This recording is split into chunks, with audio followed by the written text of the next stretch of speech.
other outside groups to come in, and one of those groups is Housing is a Human Right, Orange County. So today we're going to talk about their action that we had last Tuesday at the Orange County Board of Supervisors, an incident that happened, and then what sort of outcomes we expect from those. So first we'll hear from Father Dennis, and then Katie, and then we'll open it up to questions. I wanted folks to know that this press conference will be videoed, so if you don't want to be on video, hang out in the back. Yeah, so Father Dennis, why don't you come on up?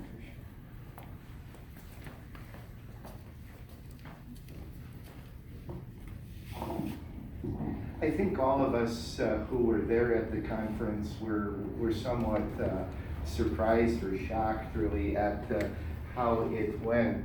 We know that we live in a fairly cynical time and very partisan time, but at the same time when we're talking about people who have died and really loved ones of people who have died, one would hope that there would be a greater leeway given, just for humanitarian reasons to the speakers given. Katie was the third person in our line that we were presenting the 207 people who died in Orange County this year. We had pictures of about 40 or 50 of them with the presentation.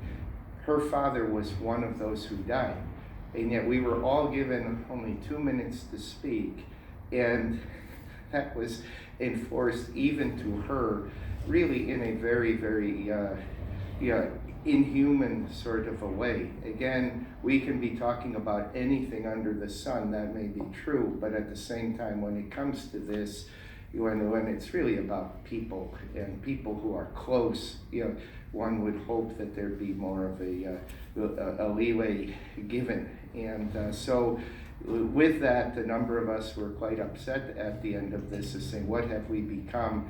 And it's just, I hope that this press conference will serve as a reminder to all of us that regardless of what we may believe or what we may think, we are human beings first, and when it comes to the death of loved ones, we really should be able to find a way to accommodate people who talk about that. Okay, and with that, please, Katie, we would love to have you come here and finish this statement, short statement that you had.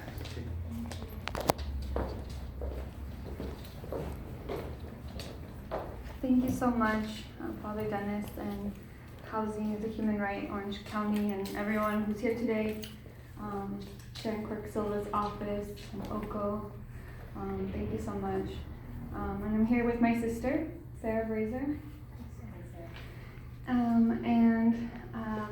So I'm gonna share what I had prepared to share about my father, that I had spoke to, and also Lisa Peterson had tried to help me share because our time was cut short.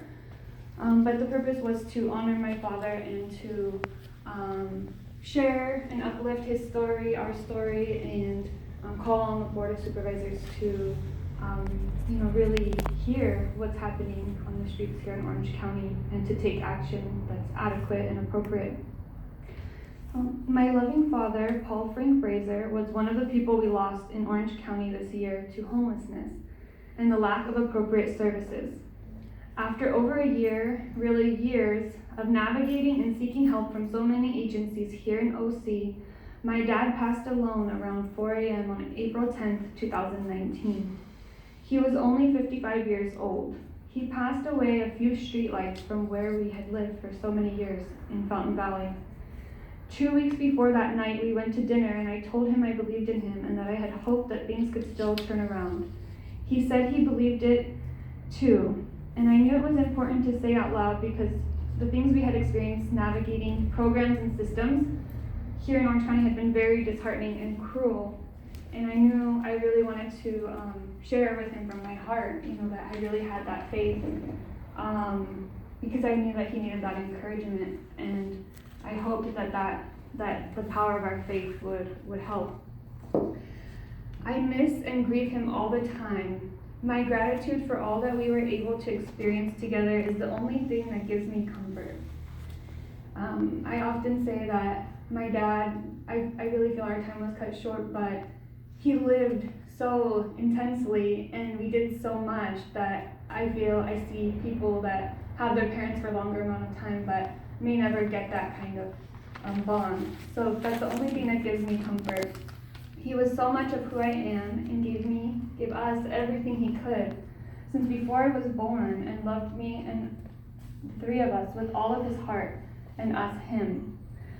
I wish we had more time together in this lifetime, and I know we will always be connected. My dad deserves so much more, and we fought so hard, but the systems were against us every step of the way and allowed this to happen. And I know we are not the only ones. And I think for so long we didn't share because we were struggling to just navigate and survive. And also, now I hope that folks that are also going through that, the same systems, are able to get the help they need and to share their story earlier. I'm still finding it hard to accept that he is not here and our time together was cut very short. There are no words that could do him justice, but I wish they could bring him back. If anything, I hope to share what a wonderful person my dad was, and how much I love him, and how much we still needed him here with us. My dad was so happy to be a father of 3 girls. Everyone commented on how much my dad loved us. He knew my mom was pregnant right away and told her I would be a girl and guessed my exact weight and length.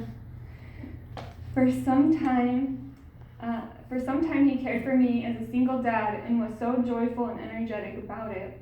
My grandma said I should have been named Paula, after Paul, since we were so close.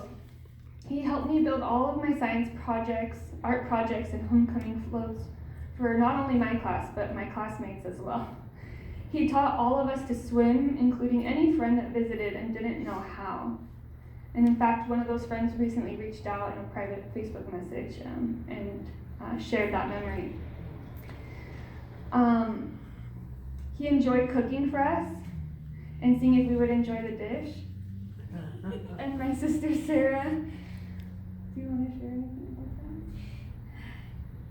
that? So, I ended up studying culinary arts, and after thinking about it later, I genuinely feel that not only my love of putting food together and composing dishes, but also serving other people came from him. He loved taking vacations at Laughlin and Big Bear. He took us to the fair religiously, and would always win us those big stuffed animals. To watch car races. He loved car races, any kind of car races, and he loved to go to church. He enjoyed music, played the guitar, and took me to my first concert, Tom Petty. Our family enjoyed singing the songs that he loved. They brought us all together, and Sarah used to sing Tom Petty when she was like 3 years old. People thought it was the strangest thing, but it was awesome. He grew up on a motorcycle. My dad was very, very cool, and he had the scars to prove it. At 16, he learned to become a skilled electrician from his oldest brother, George, and after he passed, his biggest client and dear friend, Dan, said of him that he was the most talented and honest man he had ever met, and that us girls were the shining star of his life. My mom, Kathy, said of my dad, Paul, "When you're with Paul, you know you are safe and cared for." My dad was a very strong man. He enjoyed working out. When he was his healthiest, he would get up at 3 or 4 a.m. and go to the gym before work every day, and go to Jamba Juice after for a smoothie, razzmatazz.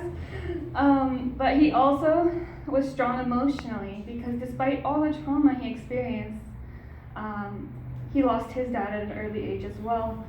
And the lack of care he received, it wasn't until he was 54 that he was asked if he thought he could use therapy to unpack some of that trauma. He was so loving toward all those in his circle, and there was nothing he wouldn't do for us. He was also very kind-hearted and enjoyed helping strangers. And sometimes towards the end, I would ask him to focus on his situation, and we didn't have time to help everyone along the way, but he insisted. My dad wanted to live maybe more than a lot of people. I think that's something that hurts a lot. I knew that he wanted to keep living, and he was afraid of what was happening. He was survived by his mother, Mary, and today's actually her birthday. She texted me, and we talked yesterday, and she said that she is feeling really down because she just feels that he passed too young, and she's in her 80s, and she shouldn't have to be feeling that kind of depression. She's supposed to be retired and enjoying her life. But she said today that she's feeling a little bit better and has been sharing more about it, and that's helping. His brother John, his 3 daughters, myself, my sister Sarah, and our youngest sister Mary, who can't be here today, she's in Santa Cruz at school. His stepdaughters and grandchildren, he helped raise those grandchildren through his stepdaughters, who he loved very, very much. His ex-wives and partners who miss him as we do. His best friends who've reached out, and all those who knew and loved him. We will all miss him, and I pray that his energy and the joy he brought to all of our lives will carry on in us. Enough is enough. We want affordable housing and services that meet people where they are, provided by people who understand the complex needs of our loved ones facing homelessness. I love you, Dad. Thank you for everything. So that was the statement I had prepared to read at the meeting on Tuesday. So it was difficult to read because I prepared for 3 minutes, we had 2 minutes, and then we were still cut off. But I'm not new at this, and I knew I was gonna finish the statement I prepared for my dad, because I knew that I'd been cut off at those meetings before, and this was different. This was to honor his life and those of the over 200 people who had passed. So I did skip the part that talked about who he was, and I let them know that, but I did try to finish the closing statement at least. And I continued to speak, but eventually they turned the mic off. But I was really thankful to folks who supported and held the space despite the Board of Supervisors not doing that. And then I wrote something for today, if I can share with you all, to kind of share about what happened, but really to share a little bit about our story navigating these agencies, because I think it's easy to overlook and forget when someone's gone. But now that I have the time to come and share, I think it's important to really highlight, and this is just a brief overview, but there's a lot of detail of the things that we went through, and the point is to really call out the Board of Supervisors to understand, like, these are in-depth struggles that people are going through every single day, and I'm sure it's not just us. So this past Tuesday, I was able to join Housing as a Human Right Orange County at the Orange County Board of Supervisors meeting to honor my dad and share our devastating experience navigating the broken Orange County healthcare system, homelessness services, and other county systems and programs that ultimately led to my father passing away prematurely. However, Lisa Bartlett, chair of Orange County Board of Supervisors, showed a complete lack of respect for my father's life and my family's grief, and not one Board of Supervisor, including Andrew Doe, who represents the area my family has resided for over 40 years, shared a condolence for my dad, myself, or any of the other over 200 people whose names were read that morning. The Orange County Board of Supervisors' lack of empathy and concern for what happened to those 200 plus people under their supervision and programming is unacceptable and also telling. I believe that Lisa Bartlett and the other Orange County Board of Supervisors refuse to acknowledge the annual deaths of over 200 homeless individuals in Orange County because they lack a sincere concern for this community issue and loss of life. I also believe that they attempt to silence our stories and refuse to acknowledge the deaths because that would beg the question regarding their responsibility for having neglected their role in finding real solutions and the resulting loss of life. This has been going on for over a decade and there is no excuse. The Orange County Board of Supervisors has been under much criticism and investigation for their neglect around homelessness, yet they continue to look the other way. They could have asked me and others who lost friends and family to homelessness and lack of care this year to meet with them to discuss our firsthand experiences and potential solutions to fill the gaps in the county programs. But instead, they and their staff have continued to refuse to acknowledge our experiences, the loss of life, and instead have insulted us by insisting to highlight the programming that exists. From April 2018 to April 2019, I accompanied my dad as he attempted to navigate and seek services from over 12 Orange County agencies, as well as 7 hospitals and clinics. Reflecting on the lack of adequate services we were provided by the county agencies and programs that my dad was in contact with over the last year of his life, I believe the Orange County Board of Supervisors are responsible for the premature death of my father, Paul Brazer. The Board of Supervisors dictate, supervise, and oversee the county programming and contracted services that my father and I, as his advocate, spent over a year desperately navigating, trying to access the appropriate level of care, housing, and medical attention to sustain his life. The lack of coordinated care, appropriate discernment from providers, as well as clear neglect and biases from the county and county-sponsored agencies and hospitals resulted in my father passing away prematurely. My dad would have appreciated having this conversation while he was still here with us, but we were overwhelmed by trying to navigate the county programs. Not many agencies or providers asked him about his experiences navigating all of this, or how he was coping. Instead, we were consistently told there wasn't much support for someone with layered needs, and providers who felt inadequate would try to put the blame back onto us. My dad had a lot of experiences to share and wished to help improve these systems for other people, especially the youth and other vulnerable people he saw that were also struggling to receive care. Sharing this now will not bring him back, but it will honor his fight and will to live and to help others. We hope to increase pressure on the Orange County Board of Supervisors to acknowledge that their lack of action is causing people's lives, and to work with those of us who have been directly impacted to find real solutions so that our family and friends will no longer be in danger of dying on our streets, hospitals, and shelters. I pray that no one has to experience the struggle that my father and those who survived him have had to endure. I thank him for teaching me to have the strength to carry on. May he rest in peace, comfort, and love that he so deserved. Thank you for listening, being here with us. Thank you.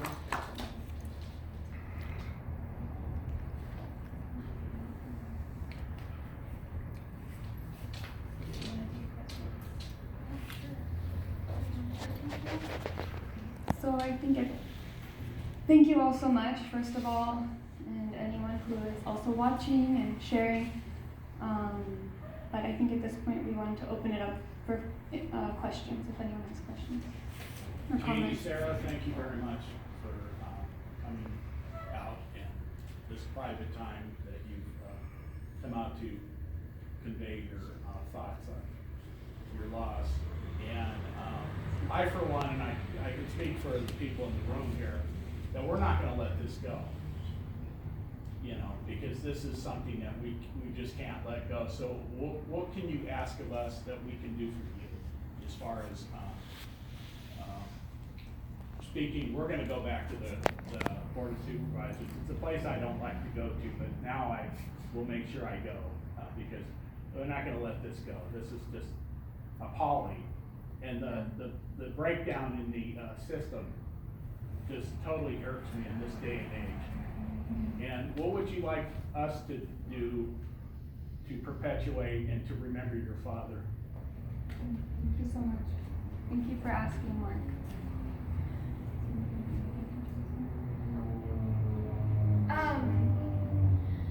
all I know about the work that this group does has come from Katie. And honestly, I think that you're working very hard already to make these issues heard and to make sure that people who need a voice have it. So I would just say continue the work that you have already started to do, and thank you for what you do. Thank you. I would second that, and I think something I would love to see is, I would love to see this, and I've always wondered throughout all of this, I've been kind of watching the work that y'all have been doing, and wondering why it's not groups like you that are supported by the Board of Supervisors. No kidding. Because we need folks who are not afraid to speak up and share real solutions, and to say that, hey, like sometimes we fall short, and we need to acknowledge that if we're gonna actually create policies that are really meant to help people. Otherwise, it's just continued lip service, and unfortunately, this is the reality for many families. No, I just want to say I was there at the board, and when you came up and started speaking, I was totally devastated, lost my breath, because I've been there many times before and see how they kind of look around and have that mask, like plaster on their face, like they're just there, spending time, watching their clocks, and these are life-changing events that are going on with everybody, and it's real when you come to the podium and it's your father. And I had tears running down my cheeks, and I could not even believe it. I wanted to get up and start screaming so loud at Lisa Bartlett. She just doesn't care. She's watching that little, timer. And I want to say that we're going to keep raising you up. We're going to not forget about this and everybody else. And I'm going to be talking about it in podcasts, and we're not letting it go. So I just want to tell you that, your dad's name didn't go in vain, And I pray for your family, and if there's anything that I can do to help support you personally, let me know, and I'll be there for you as well as everybody else in our group, I'm sure. And we need to put these people on blast at the BOS. So, thank you for your speech. Thank you so much. Yeah, and I think one thing I've been reflecting on is like why am I not screaming, Right. But I think it's because we spend so much time crying and grieving this as it was happening, and being forced to just have my hands tied, and as an advocate, as a professional advocate on many community issues, and trying to help my dad navigate these things, but just being really in shock. Yeah, totally. Constantly in shock, and yet at the same time, it didn't surprise me that the supervisors responded like that. I've seen them respond like that before, when we shared before, and also the agencies that they oversee. I mean, 12 agencies we tried to navigate in 1 year, and not to mention the hospitals and medical providers, and it's just so overwhelming. It's so overwhelming when the places that you're supposed to go and you're referred to get help, and there's only so many options, Right. and you see your loved one's life slowly, slipping away, and they give you the responses they give you, you feel like helpless, and they beat you down, they don't want you to come back or speak up, and it's hard. It's not naturally in my personality to be resistant and to make other people feel uncomfortable, but we have to. I mean, Power of people. literally we have the power of our people in numbers, and if we don't say anything and we don't share our stories, as painful as it is, I hate to think of how many other families are going through this too. Are you comfortable telling us which service providers failed? I mean, that's my word, but would you be comfortable sharing that? So I can definitely share some off the top of my head. And there's so many stories, and I think that's why I didn't share it, because I'm working on writing it all out and looking back at my notes. Like a timeline? A timeline. Perfect. But it is a bit overwhelming because it was so much. Okay. And at the time we were just trying to I mean, there were days where we went to 3 hospitals, we would call and then we were referred to another hospital, we would call and they would say they would accept us. We would get there and then they'd take one look at my dad and say, you know, no one ever said that on the phone, you guys need to leave, or, you know, they wouldn't provide appropriate services. The way they would talk to us was horrible. It is. And so we would literally be in my car and I wouldn't know where to go.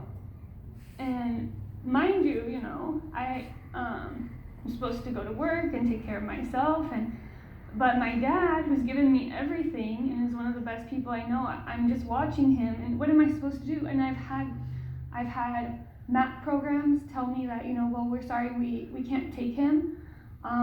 You should drop him off on the street. You should drop him back off, let him self-medicate, and come back in a week when we have time for you. And I begged them, you know, please, you know, he's trying to get better, he's sick, and that was the response. So it was time and time of just being shocked, like having doctors to ask my dad to administer the medicine himself, because since he's an addict, he should know how to do it, things like that. Where I literally became physically sick because I just could not believe the neglect and inhumanity. I will also share that, you know, my father was in Illumination Foundation. I was really disheartened by the services he was received there. We were failed there. But I was afraid to complain because, I was just sharing earlier, I was afraid to complain because I know that they contract much of the homelessness services here in Orange County. And I was afraid if we complain or cause too much of a scene about it or stand up for ourselves, what if we need them again, right? And then what would that look like? I want to ask you, did you ever get to social workers at any of the hospitals? Yes. So, interesting thing about social workers, I started asking agencies, I was like, is there my dad needs someone to help him and follow his case, because every agency, we'd have to say the same story again and start from scratch. And in the meantime, time was not on our side. I was told that there's no social workers from the county that can oversee my dad's case, that just doesn't exist. In the hospitals, so I always thought that was something that existed, right? But each agency would just kind of be done and then we would send us to the next one and we'd just have to start over. The hospitals, we had a horrible time at Fountain Valley Regional Hospital. A few weeks before my dad passed, he went into the emergency room and they called me frustrated because they didn't know where to send him to safely discharge him. And because of the new state law, they wanted an address, and my dad said, well, I don't have an address. And so they called me, and I told them, you know, I'm glad my dad's there. He's very sick. I'm worried about him. He has chronic conditions. These are the things that we need to look out for. Can you do those tests and let me know? Because those are life-threatening issues. And I told them I was also working with whole person care to see if we could get him in somewhere, but I was waiting to hear back. And that putting him back on the street wasn't a safe plan, and that in the meantime they should be checking those conditions that he has. They never called me back, and